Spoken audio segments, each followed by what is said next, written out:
7 मई है और सुबह के करीब 3:15 बज रहे हैं और बहुत सारे लोग हैं दुनिया भर में, खासतौर पर अगर हिंदुस्तान में और जिन इलाकों में अभी रात है वहां लोग सोए हुए हैं। लेकिन मेरे साथ हैं हमारे सिक्योरिटी मामलों के एक्सपर्ट श्री प्रशांत कुमार सिंह जी, जो अभी डिस्कस कर रहे थे मेरे साथ ही कि आंखों में नींद नहीं है, इनके एक्साइटमेंट में वो नींद नहीं आ रही थी क्योंकि 7 तारीख शायद इन्होंने निकाल रखी थी। और पता नहीं कैसे सर ज्योतिष तो नहीं जानते हैं शायद, लेकिन इंटरनल सिक्योरिटी और एक्सटर्नल सिक्योरिटी दोनों सिक्योरिटी मामलों के एक्सपर्ट हैं और जानकारियां इनके पास रहती हैं। और इनको उम्मीद थी, जानकारी थी, सूचना थी। हालांकि पूरा देश 7 तारीख को सुबह से लेकर शाम तक जो मॉक ड्रिल होने वाली है उसकी तैयारी करने वाला था, लेकिन सर को उम्मीद थी कि आज शायद कोई कार्रवाई हो सकती है। हालांकि कुछ घंटे पहले रात में 1:44, यानी तारीख बदल चुकी थी, 1:44 पर भारत के मिनिस्ट्री ऑफ डिफेंस, जिसे रक्षा मंत्रालय कहा जाता है, उसने जानकारी दी कि पाकिस्तान के कब्जे वाले जम्मू कश्मीर में कार्रवाई की गई है। 9 ठिकानों पर कार्रवाई की गई है और जो आप तस्वीर देख रहे हैं हमारी स्क्रीन पर, ऑपरेशन सिंदूर इसका नाम दिया गया है। और पहलगाम में जो एक बार्बरिक हमला किया गया था, एक जघन्य अपराध, पाकिस्तान के समर्थन वाले उनसे इशारा लेने वाले आतंकवादियों ने जो हमला किया था पहलगाम में, जिसमें 26 निर्दोष लोगों की मौत हुई थी, उनके सर पर गोलियां मारी गई थी। पहले धर्म पूछा गया, फिर सर पे गोली मारी गई। और जिस तरह का वो कृत्य था, केवल हिंदू पुरुषों को निशाना बनाया गया। हालांकि आदिल नाम के एक व्यक्ति जो मुसलमान थे, घोड़ा चलाते थे, उनकी भी मौत हुई थी। लेकिन मैक्सिमम जिन लोगों को मारा गया वो सब हिंदू थे, पुरुष थे, धर्म पूछकर मारा गया, कलमा पढ़ने के लिए कहा गया। और उसके बाद से, जैसा प्राइम मिनिस्टर नरेंद्र मोदी ने भी कहा था कि पूरे देश का खून खौल रहा था। सिंह साहब से हम जानकारी इसकी लेंगे, पूरी डिटेल में जानकारी लेंगे, क्योंकि इनके पास पहले से भी जानकारियां थी और ये जब ऑपरेशन हुआ है उसके बाद तो और डिटेल में जानकारी आ गई है।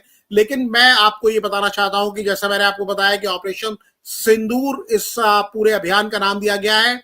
और 1:44 पर मिनिस्ट्री ऑफ डिफेंस ने बताया, पाकिस्तान इस पूरी कार्रवाई को लेकर रो रहा है, लेकिन मिनिस्ट्री ऑफ डिफेंस ने क्या बताया ये मैं आपको बता देता हूं, फिर सिंह साहब से सुनते हैं और आगे जानते हैं कि ये जो था, क्योंकि सिंह साहब लगातार हमारे साथ जब भी कैपिटल हेडलाइंस पर आ रहे थे वो कह रहे थे कार्रवाई होनी है। प्राइम मिनिस्टर ने जो कहा है, एक्शन तैयार किया जा रहा है, टारगेट सेट किए जा रहे हैं। और प्राइम मिनिस्टर ने कहा था कि सेना को खुली छूट दे दी गई है और वो खुली छूट आज दिखी। और मिनिस्ट्री ऑफ डिफेंस ने जानकारी दी है कि भारत ने ऑपरेशन सिंदूर लॉन्च कर दिया है। इस अभियान का नाम है ऑपरेशन सिंदूर। आतंकवादियों ने कहा था जाके मोदी को बता देना, तो मोदी की ओर से आज जवाब दिया गया है। पहला जवाब है, क्या ये आखिरी जवाब होगा ये भी हम जानेंगे सिंह साहब से। लेकिन जानकारी जो दी गई है कि ऑपरेशन सिंदूर लॉन्च कर दिया गया है, ये बर्बर पहलगाम अटैक का स्पष्ट जवाब है। पहलगाम हमले में एक नेपाली नागरिक समेत 26 लोग मारे गए थे। ये बयान जो है उसमें बताया गया है कि पाकिस्तान और पाकिस्तान के कब्जे वाले जम्मू कश्मीर में आतंकवादियों के 9 ठिकानों पर फोकस स्ट्राइक की गई है। 9 ठिकानों पर फोकस स्ट्राइक की गई है और क्रॉस बॉर्डर टेरर प्लानिंग को निशाना बनाया गया है। बयान में यह भी बताया गया है कि पाकिस्तान के किसी भी सैन्य ठिकाने को निशाना नहीं बनाया गया है। इससे भारत की तनाव न बढ़ाने की अप्रोच जाहिर होती है। यह अभियान पहलगाम हमले के दोषियों की जवाबदेही तय करने के भारत के इरादे को जाहिर करता है और यह भी बताता है कि अनावश्यक उकसावे को टालने का हमारा इरादा है।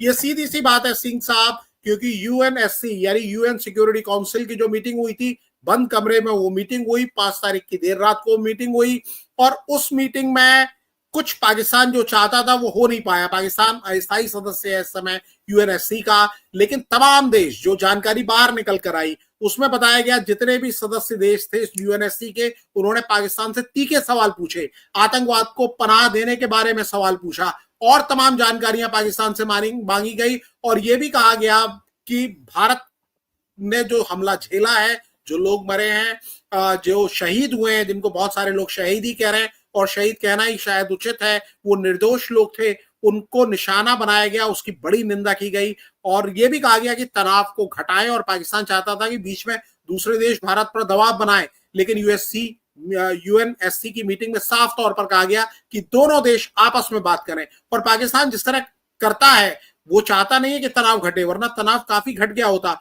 मैं सीधे पहले आपका ही रिएक्शन लेना चाहता हूं। ये जो ऑपरेशन लॉन्च किया गया, आपको तो अंदाजा था ही कि ये आज होने जा रहा है कुछ। जी, देखिए, मेरे मेरे अंदाज का कारण यह था कि मैं बहुत अच्छी तरह जानता हूं मोदी जी का मिजाज और हमारे डोभाल साहब का मिजाज, और दोनों का मिजाज में बहुत अच्छी तरह मुझे जानने का मिला है मौका, अवसर। और उस रूप में मैं जान रहा हूं कि दूसरों के बिछाए हुए बिसात, और खास करके दुश्मनों के बिछाए हुए बिसात पर ये खेलने वाले खिलाड़ी नहीं हैं। ये खिलाड़ी अपनी बिसात अपने तय करते हैं, तो ये बहुत बड़े खिलाड़ी हैं। और हो भी क्यों नहीं, क्योंकि भगवान कृष्ण के भक्त हैं, और भगवान श्री कृष्ण ने युद्ध की नीति, राजनीति, कूटनीति, सारी चीजों का शिक्षा दिया है। और वो सारी चीजों को जो व्यक्ति आत्मसात करता हो, वो तो निश्चित रूप से वो अपने ढंग का एक चीज होगा। एक बात तो ये है, और इसलिए मुझे पूरा अंदाजा था कि आज की रात बहुत भारी पड़ेगी पाकिस्तान के लिए, आतंकिस्तान के लिए। और वो चीज हुआ, और अनगिनत मिसाइल दागे गए 9 ठिकानों पर, कहा जा रहा है। और कहा जा रहा है कि तमाम जो आतंकियों के ठिकाने थे उनको ध्वस्त किया गया है।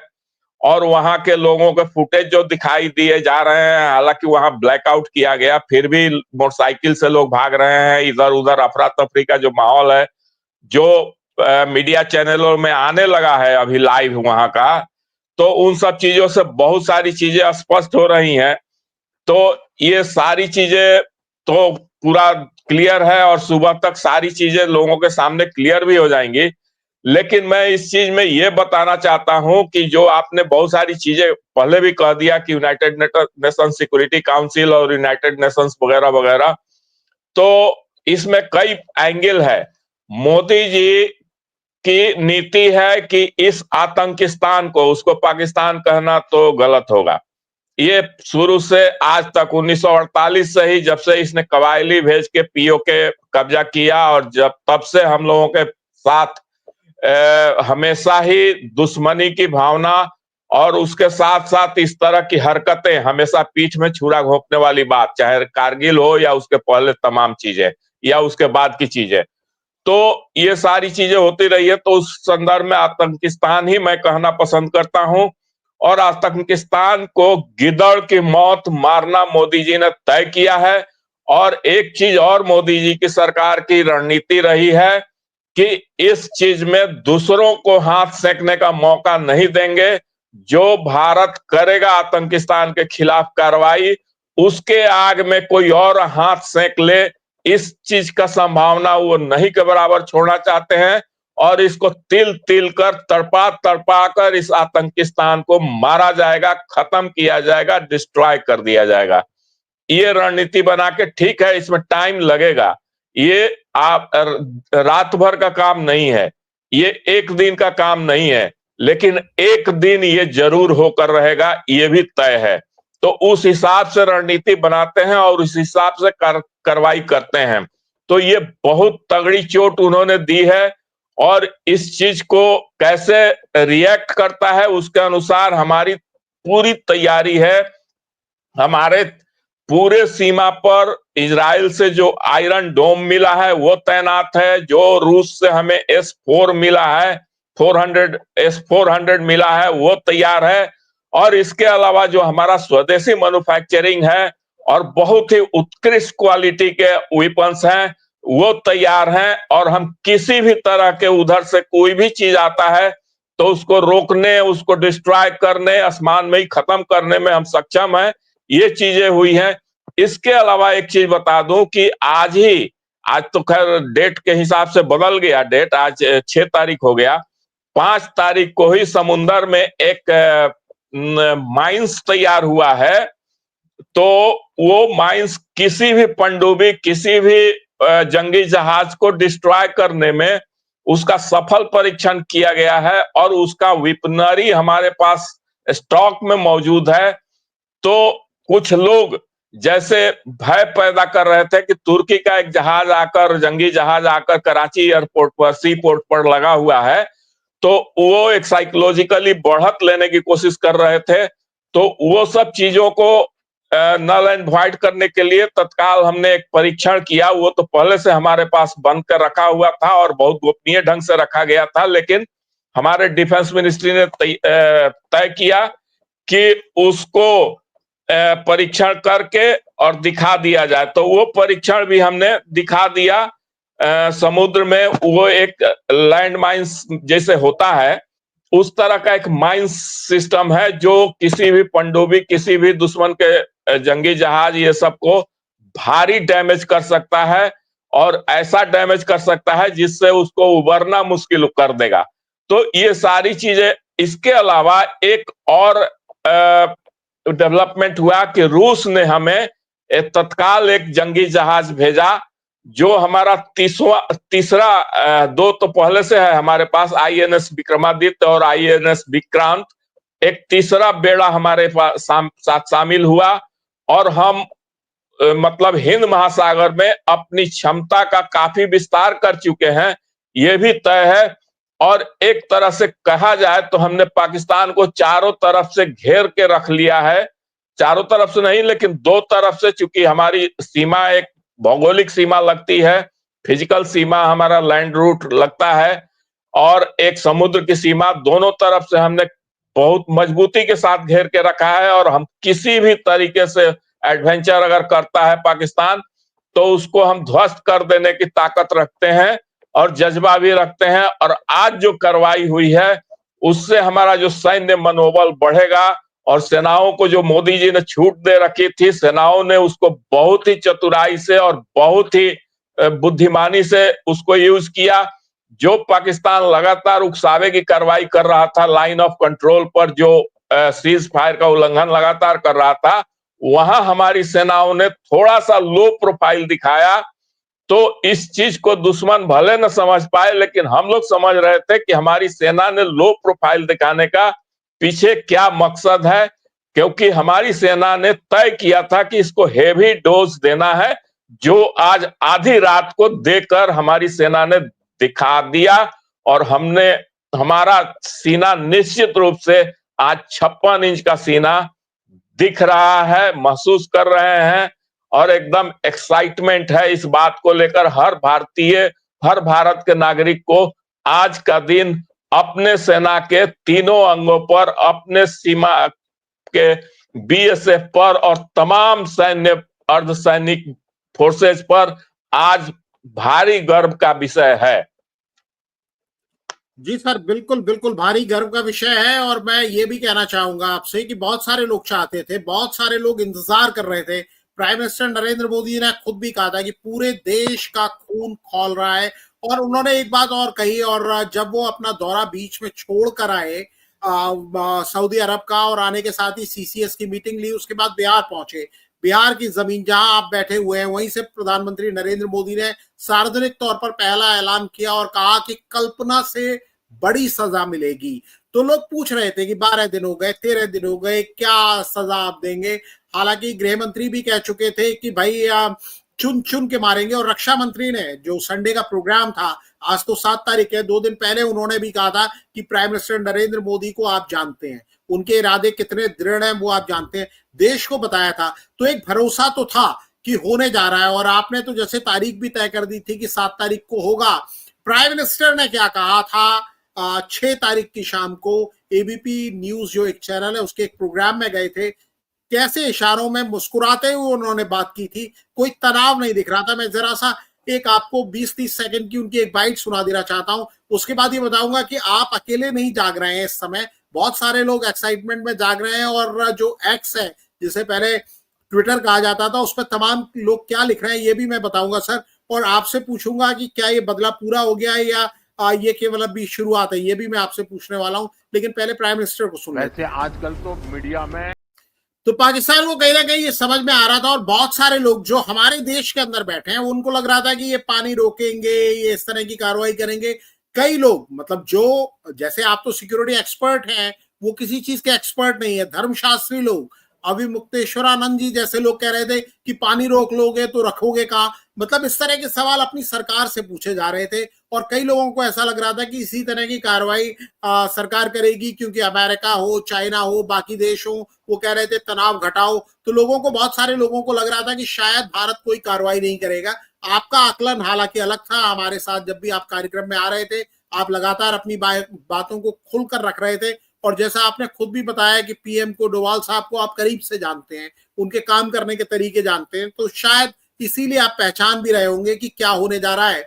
लेकिन सर, जो मैं बात कह रहा था कि बहुत सारे लोग आपकी तरह ही झपकी नहीं ले पा रहे हैं, उसे एक्साइटमेंट कहिए या गर्व है एक तरीके का कि हाँ, आपने जो गलती की, हम आपको न्याय की परिधि में लाएंगे। उसके लिए बहुत सारे लोग हैं, जिसमें एक साधु गुरु भी हैं, वो कह रहे हैं wishing our forces safety and success, blessings दे रहे हैं। इसी तरीके से मैंने दिखाया रिजिजू साहब का, बीजेपी ने भी, भारतीय जनता युवा मोर्चा ने भारत माता की जय करके किया है। पीयूष गोयल साहब जो मंत्री हैं, उन्होंने भी भारत माता की जय और ऑपरेशन सिंदूर की तस्वीर लगाकर उन्होंने किया है। इसी तरह पांचजन्य अखबार के जो ट्विटर अकाउंट है, उस पर लिखा गया है पहलगाम का बदला पूरा पाकिस्तान में तबाही का मंजर अपनी आंखों से देखिए। इंडियन आर्मी ने पाकिस्तान के अंदर 9 जगहों पर ताबड़तोड़ एयर स्ट्राइक किया है।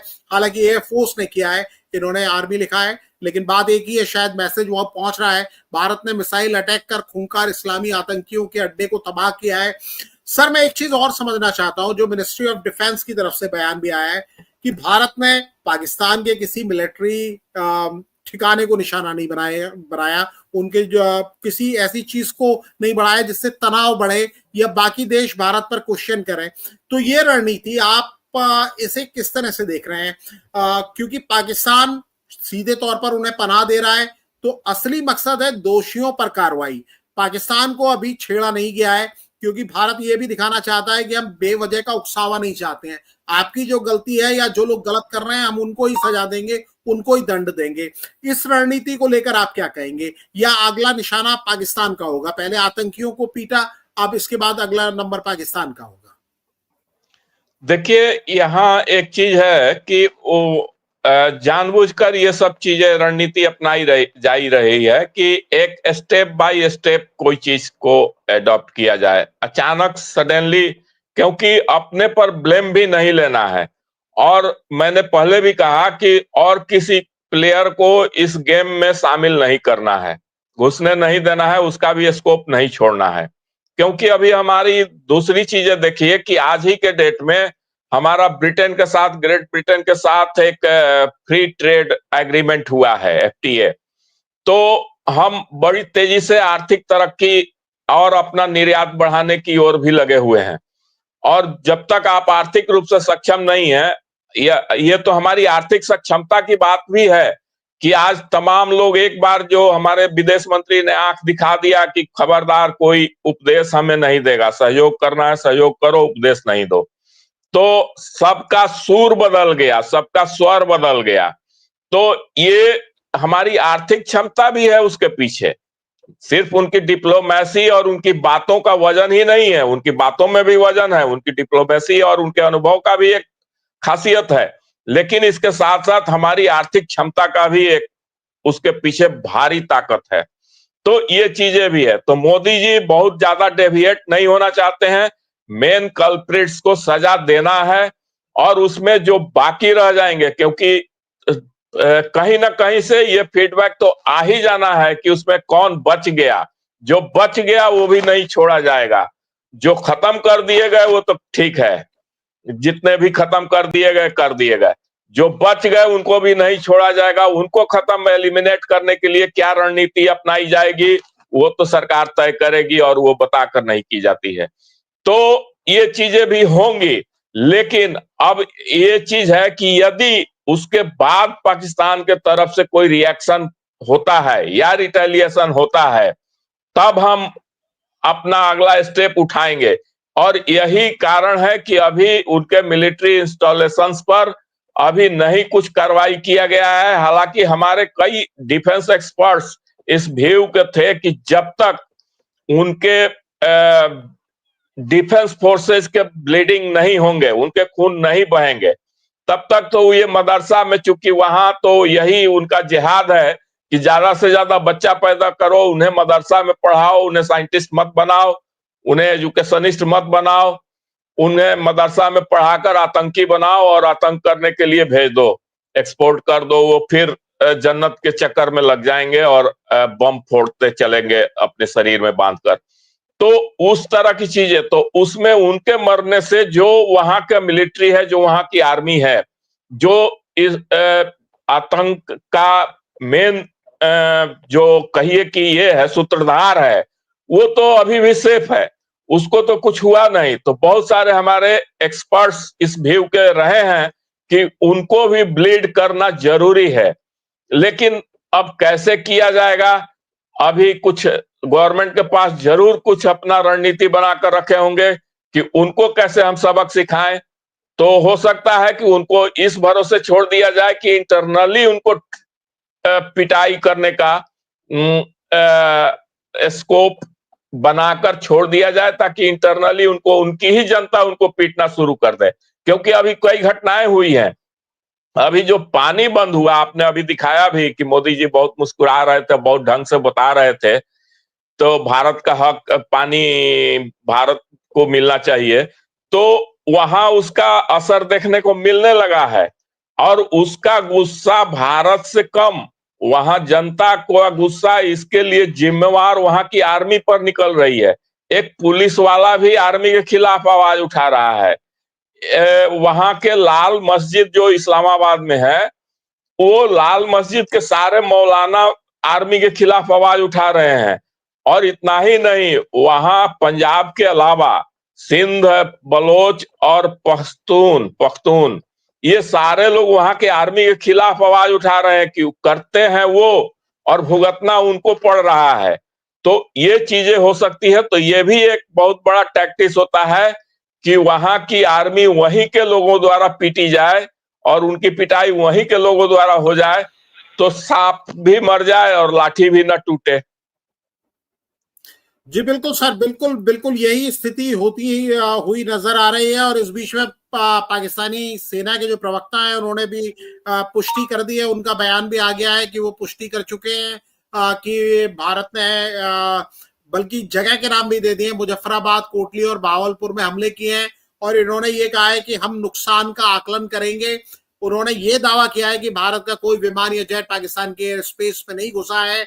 और पाकिस्तान ने एहतियातन लाहौर और सियालकोट के हवाई अड्डों को 48 घंटों के लिए बंद कर दिया है। ट्रंप का बयान भी आ गया है। ट्रंप ने कहा है कि ये शर्मनाक है, उन्हें इस बारे में जानकारी है और वो कहते हैं कि कोई भी दो ताकतवर देशों को जंग के रास्ते पर जाते हुए नहीं देखना चाहता है। डोनाल्ड ट्रंप जो अपने आप को मित्र बताते हैं प्रधानमंत्री नरेंद्र मोदी का, लेकिन इस मामले में उनका जो रुख है वो थोड़ा सा डाइसी लग रहा है। वो ऐसा नहीं लग रहा जो एक मित्र का रुख होता है। पता नहीं वो चीन के साथ जो उन्होंने ट्रेड वार छेड़ दिया है उससे घबराए हुए हैं या पाकिस्तान से उनको कोई खास अचानक लगाव हो गया।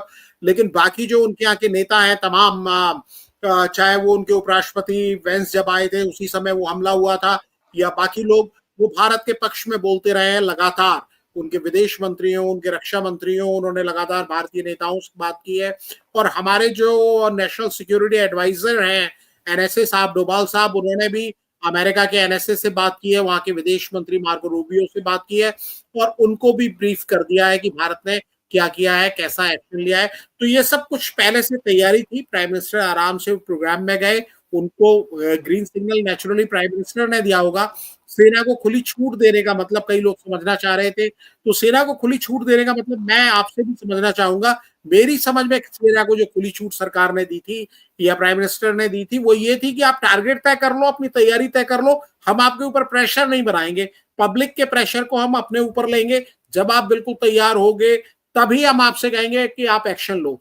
छूट देने का मतलब ये है या अपनी जिम्मेदारी को टालना है? आप इसको कैसे देखते हैं? नहीं, छूट देने का मतलब ये होता है कि बहुत सी चीजें ऐसी होती है कि ऑन द स्पॉट डिसीजन लेना पड़ता है। जब एक ऑपरेशन लॉन्च किया जाता है और खास करके इस लेवल का ऑपरेशन, ये बहुत बड़े लेवल का ऑपरेशन है, तो इस ऑपरेशन में जब लॉन्च किया जाता है तो इसमें कई कमांडर्स इसमें इन्वॉल्व रहते हैं। तो उनका आत्मविश्वास बना रहे कि वो वहां कोई एक छोटी सी गलती भी करते हैं तो सरकार के तरफ से पहले से कहा गया है कि उसके लिए आपको रिस्पॉन्सिबल हेल्ड नहीं करेंगे, आपको खुली छूट है, और सही भी करते हैं तो उसके लिए भी पीठ थपथपाएंगे, और उसमें कोई चूक भी हो जाती है तो उसके लिए भी आपको डिमोरलाइज नहीं करेंगे। वो आपका वहां टैक्टिकल डिसीजन है, और आपको कैसे हैंडल करना है, कैसे वहां सारे चीजों को मैनेज करना है, ये फुल ऑफ कॉन्फिडेंस के साथ आप जाइए मैदान में। और उसमें कहीं भी मत सोचिए कि हमारा बॉस हम पर नजर रख रहा है और कहीं कोई चूक होगी तो हमारा कान पकड़ लेगा हमारा बॉस। इस तरह की फीलिंग, इस तरह की दिमाग में बोझ लेकर मत जाइए। एकदम बढ़िया से फॉर्मिडेबल, मतलब अपने आप को दृढ़ संकल्पित होकर जाइए कि जो हम कर रहे हैं वो भारत देश का एक फुल फ्लेजेड रिप्रेजेंटेटिव के रूप में हम कर रहे हैं। हमारे ऊपर आज के डेट में इस एक्शन में कोई नहीं है। तो ये चीज होती है, खुली छूट देने का मेन मतलब यही होता है। जी जी सर, कई कई अलग अलग मीडिया सोर्सेज से आ रहे हैं, नंबर्स भी आ रहे हैं कि कितने लोग इस स्ट्राइक में मारे गए हैं, लेकिन मैं चाहता हूं कि सरकार जब उसका ऑफिशियल अनाउंसमेंट करे, दिन में आज प्रेस कॉन्फ्रेंस होगी, तभी उसके बारे में बात की जाए। और हम वो नंबर्स नहीं देना चाहते क्योंकि वो नंबर्स सारे हमारे पास हैं, लेकिन ये बात समझने की है कि एक जिस तरह का माहौल बना था, भारत लगातार तरक्की के रास्ते पे जा रहा है, चीन ट्रेड वॉर में फंस गया था, और जो ये पूरी साजिश रची गई एक तरीके से भारत को घेरने की, फंसाने की, क्योंकि असली चीज है जहां शांति होती है वहां तरक्की होती है। जब आप बॉर्डर्स पे उलझे रहते हैं, जब आप तनाव में उलझे रहते हैं, तो आप उस तरीके से तरक्की नहीं कर पाते। पाकिस्तान एक फेल्ड स्टेट है, और चाइना के बारे में भी पूरी दुनिया की ओपिनियन बहुत अच्छी नहीं है, भले उसको चीन को फैक्ट्री कहा जाता है, और चीन अभी आज की तारीख में कह रहा है कि लोहे की तरह हमारे और पाकिस्तान के रिश्ते मजबूत हैं। लेकिन ये जो लड़ाई छेड़ी गई, और ज्योतिरादित्य सिंधिया साहब का, मैं अभी एक एक्स जिसे पहले ट्विटर कहते थे उस पर मैं उनका पोस्ट देख रहा हूं, धर्मो रक्षति रक्षता उन्होंने लिखा है कि धर्म की आप रक्षा करते हैं, धर्म आपकी रक्षा करता है। तो एक तरीके से ये धर्म युद्ध ही बना दिया गया था। बहुत सारे लोग कह रहे हैं कि इसको लेकर तनाव नहीं बढ़ाना चाहिए। निश्चित तौर पर जैसा हम और आप पहले पिछले प्रोग्राम्स में भी जिक्र कर चुके हैं कि जहां बहुसंख्यक आबादी को उनका धर्म पूछकर गोली मारी जाए, उसके बाद भी 10, 12, 15 दिन होने के बाद भी लोग बड़ी शांति से रहें, सरकार पर भरोसा करें, अपने सिक्योरिटी फोर्सेस पर भरोसा करके रहें, और अपना संकल्प दिखाएं इस तरीके का कि कहीं किसी तरह का कोई गलत घटना की जानकारी नहीं हुई, तो निश्चित तौर पर लोग संयम दिखा रहे हैं। लोग भले ही कुछ लोग गलत बयान दे रहे हों, लेकिन बहुत सारे लोग, बहुसंख्यक आबादी बहुत संयम दिखा रही है, सरकार को समर्थन दे रही है, सरकार के पीछे खड़ी है, गलत सवाल नहीं पूछ रही है। अपने यहाँ जो दूसरी आबादी के लोग हैं, दूसरे समुदाय के लोग हैं, उनसे कोई इस तरह का हेटरेट नहीं दिखा रही है। कुछ लोग सोशल मीडिया पर सवाल पूछ रहे हैं, लेकिन सर एक तरीके से बहुत से लोग इसको धर्म युद्ध भी मान रहे हैं। और शायद जो ऑपरेशन सिंदूर नाम दिया गया है, वो नाम भी शायद इसीलिए दिया गया है कि केवल पुरुषों को चुन के निशाना बनाया गया, हिंदू पुरुषों को चुन के निशाना बनाया गया। और महिलाओं ने जब कहा, जैसा उन्होंने अपना फर्स्ट अकाउंट बताया है, आपने भी उसको सुना है, बाकी देश ने भी सुना है, तो महिलाओं ने जब कहा कि आप हमें भी मार दो, तो उन्होंने कहा कि नहीं, हम तुमको नहीं मारेंगे, इसलिए नहीं मारेंगे कि तुम जाके मोदी को बताओ। तो ये ऑपरेशन सिंदूर, धर्म युद्ध, इसे लेकर मैं एक आपका कमेंट चाहूंगा। देर रात काफी हो गई है, आपको सोना भी होगा, लेकिन फिर भी मैं चाहूंगा कि आप इस बारे में भी कुछ जरूर कहें। जी बिल्कुल, उनको आपने बताया ही, और उनको कहा गया कि जाके अपने बाप को यानी मोदी को बताओ कि हमने तुम्हारा सिंदूर उजाड़ दिया। तो ये चीजें आज उसके रूप में उनको रिटर्न दिया गया कि चलो, तो तुमने उजाड़ दिया तो हमने तुमको कितना, उसका 26 के बदला 2600 से ले लिया। तो अब तो कल वो संख्या बताएंगे, वो नहीं बताएंगे, कोई और एजेंसी बताएगी। जैसे चाइना ने नहीं बताया था, लेकिन दुनिया ने बता दिया कि 60 से अधिक उनके मारे गए थे। तो उस तरह से वो बताएंगे, वो नहीं बताएंगे, कोई और बता देगा, कहीं ना कहीं से खुल के आ जाएगी कि कितने उनके गए। तो ये चीजें हुई, और ये होनी थी, और बहुत सही समय पर, बहुत सटीक ढंग से, और बहुत ही सफल ढंग से हुआ।